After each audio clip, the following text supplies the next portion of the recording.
একটি ঘোষণা আপনারা সবাই একটু লক্ষ্য করে শুনবেন।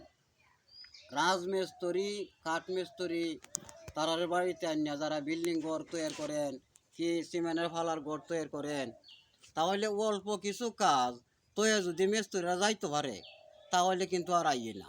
এই যে অনেক দরজা বাকি থাকে, কেউ জানালা বাকি থাকে, কেউ একটা টুই ধরা বাকি থাকে, আর টাকা পরিশোধ করে দিলাই দেখবেন যে এই কাজের মধ্যে তারা আর জন্মে হয়তো না।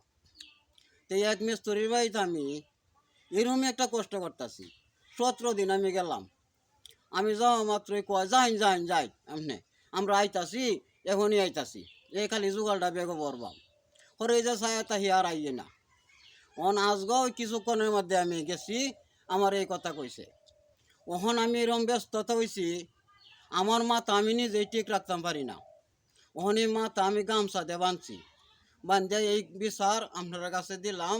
টাকা কিছু বাকি রাখিয়া কাজটা শেষ হইব, পরে টাকা তারা পরিশোধ করিয়া বুঝাই দিবেন। এই কথা আমি শেষ করলাম। আসসালামু আলাইকুম।